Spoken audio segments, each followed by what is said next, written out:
Okay, in this video we're going to talk about Cramer's rule. Okay, Cramer's rule is a method for solving systems of linear equations by using determinants. Okay, and I'm going to give you guys problems that are not too bad here. Okay, I think the best way to learn this technique is to just jump right in and do it. Okay, suppose I have the following system of linear equations here.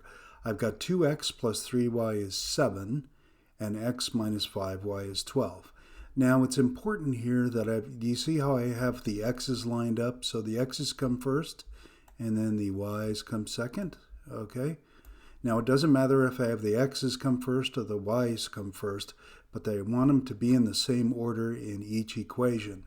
The other thing I do want is to have the constants on the other side of the equal sign, like that. Okay, so this is going to be our setup. All right. Now, the first thing I'm going to do is create something called the coefficient matrix. This is very easy here. You can see the coefficients on x are what? 2 and 1 in each equation, which I've written here in the first column. Notice that I did label it with an x above. Okay. And the second column of my coefficient matrix is the coefficients on the y's in each equation, so 3 and negative 5. So this is the coefficient matrix, quote unquote. Okay, you can see it's a 2 by 2 square matrix there. And let's say we're going to solve for x first. Okay, that's a good thing. Let's do it alphabetically. Now here's going to be your setup. Now I said it's going to be what? It's going to be using determinants here. So remember, with these vertical bars here, these are actually just a fancy number. These are numbers here, one number divided by another number, the determinant of these various matrices. Now, the first thing you need to do here is notice the denominator. I always write the denominator first after I go whatever variable I'm looking for, x equals, and then I put a horizontal bar down because I'm going to perform a division, and then I put my horizontal bars down, and what goes inside there are what? The coefficients of the coefficient matrix, okay, in the right order. So I've got 2, 1, 3, negative 5, reading down, okay? So you see what's on the bottom is the determinant of the coefficient matrix, okay? That's what it is. Now, here's, look at the top, the denominator, or the numerator determinant here, okay? I've actually got something else. What? It's the determinant of some other matrix here. Well, don't worry about the matrix so much here. But here, what am I looking for? I'm going to show you how I got it. This time I'm looking for x, okay? I'm going to be looking for y here in just a minute here, but right now I'm looking for x. And I want to come back up here. You see that the x column, the column of x coefficients, you might say, just like in Gaussian elimination, we had a similar situation. But we have what? We have the x coefficients are 2 and 1. So this is sort of the x column. Think of it that way. I'm looking for x, okay? So I take the x column of the coefficient matrix, and what I do is replace it by the constants in the orders given originally, okay, so the orders above. So I've got, you see I wrote them in red here. So I've got what? 7, 12. So in other words, I took this guy, the 2, 1, and I replaced it by what? That guy right up there. This one, the second column, I totally left alone, okay? All right, that's the y column. Just leave the y column alone. Okay, now this is a ratio of two determinants. Remember how to compute a 2 by 2 determinant? It's going to be the product of the main diagonal elements minus the product of the off diagonal elements.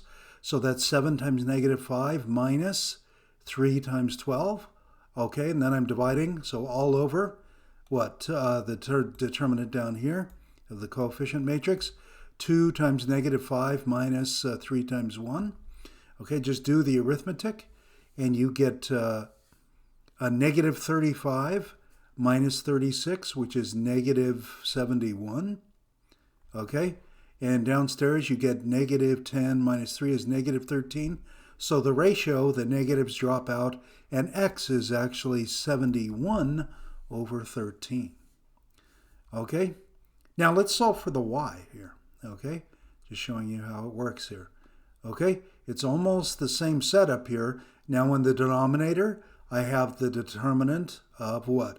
The coefficient matrix again. But this time in the numerator, I'm going to do what? Replace the y column, okay? The column of y coefficients, in other words, by the what? The constants 7, 12, because I'm looking for y this time. Okay, so this is how it works. Okay, so now I've got what? The determinant of 2, 7, 1, 12 reading across divided by the determinant of the coefficient matrix. By the way, you notice you've already computed the determinant of the coefficient matrix from above, so we know we should actually get minus 13 down in the denominator. Let's see what we get in the numerator. That would be what? 2 times 12 minus 7 times 1. So that's 24 minus 7. That's 17 divided by negative 13 downstairs. And that's negative 17/13. So we've done it. Okay? This is Cramer's rule. Alrighty? Alrighty. So if I ask you to use Cramer's rule to solve a system, that's the method you have to use.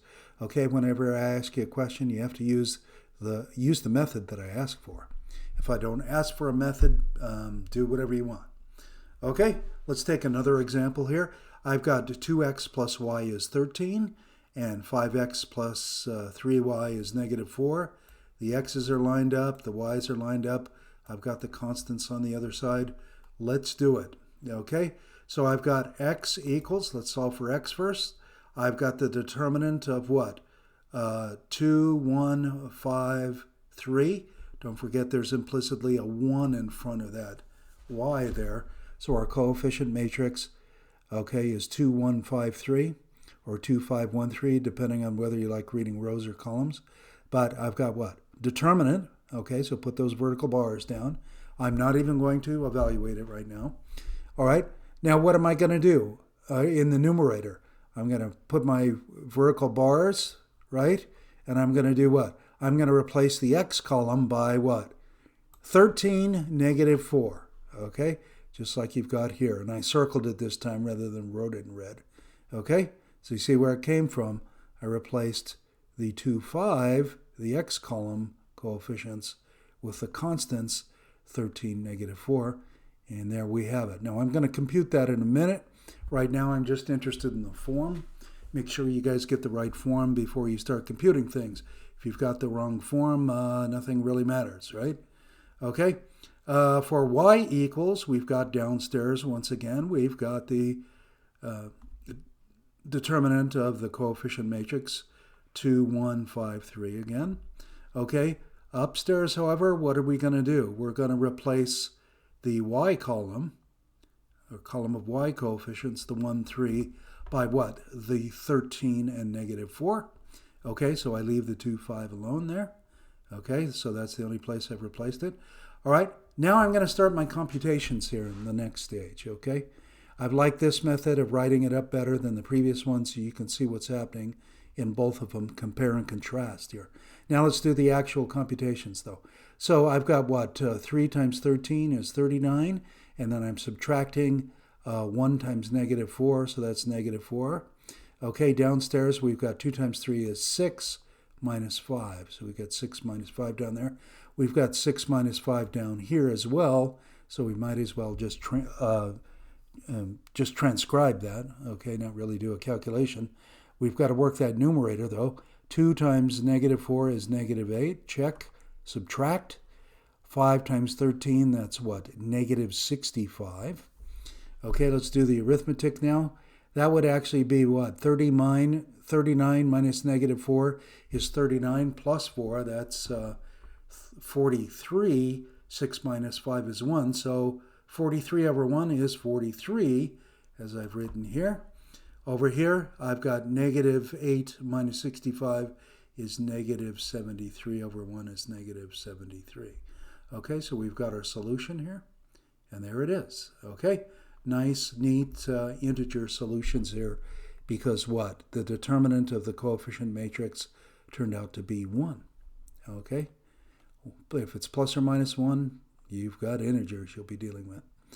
Okay, I want to show you what can happen in certain situations. Now, you won't be dealing with this very often. I probably won't give you most of these, but let's go ahead and try this. Suppose I've got this system, 2x plus 3y is 5, and then 4x plus 6y is 7. Okay, it's all nice, has the nice setup just like before.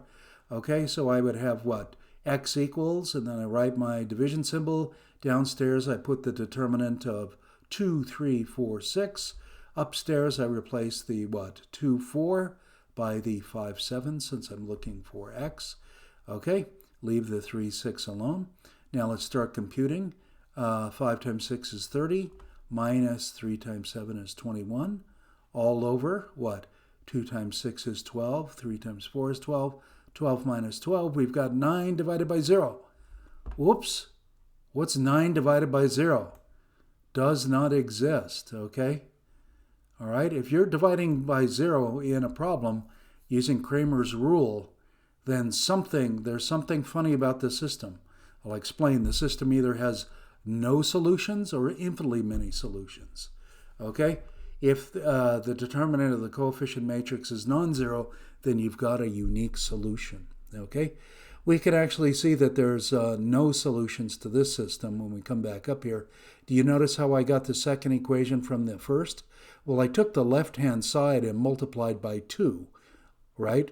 Okay, on the left-hand side, so I would get 4x plus 3y multiplied by, or 4x plus 6y when I multiply by 2. I did not multiply by 2 on the right-hand side. Okay, I didn't. So there's not going to be any solution here. Okay, these are in contradiction. So there's no solutions to this one. All right, how about this one? I've got 2x plus 3y equals 5 and 4x plus 6y equals 10. Because of my previous discussion, you can see what I did here. I just multiplied both sides by 2.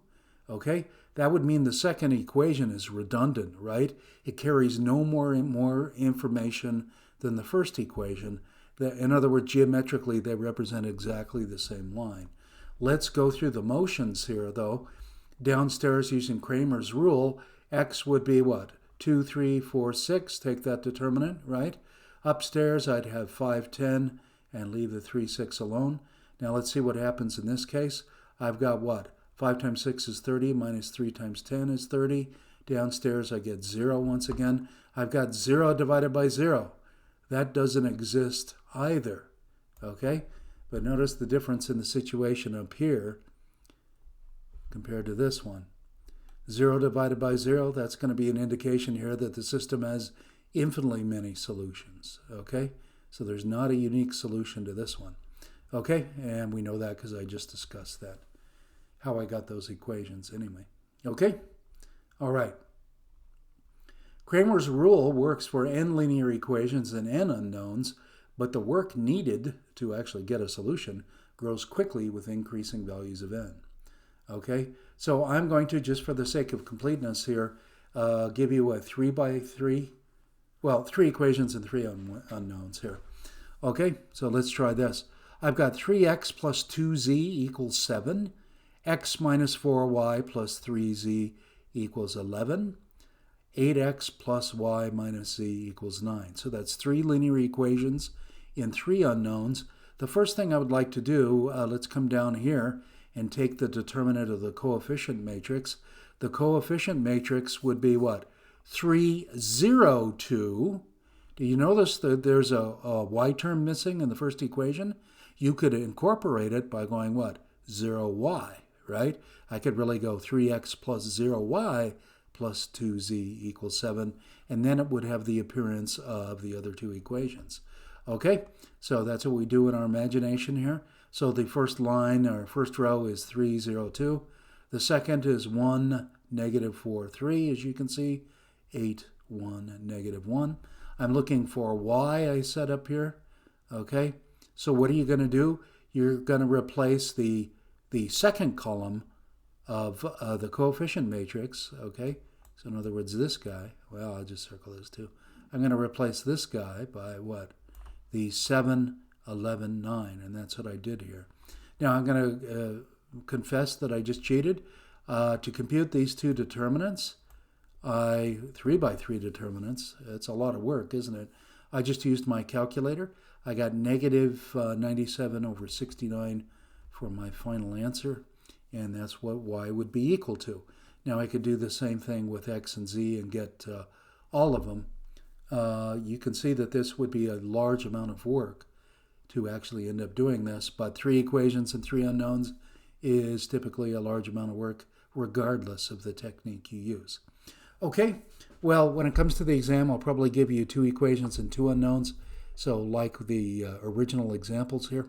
I hope you understood all this. Cramer's rule, it's pretty easy. Students usually get it pretty quickly and do well. Okay, good luck.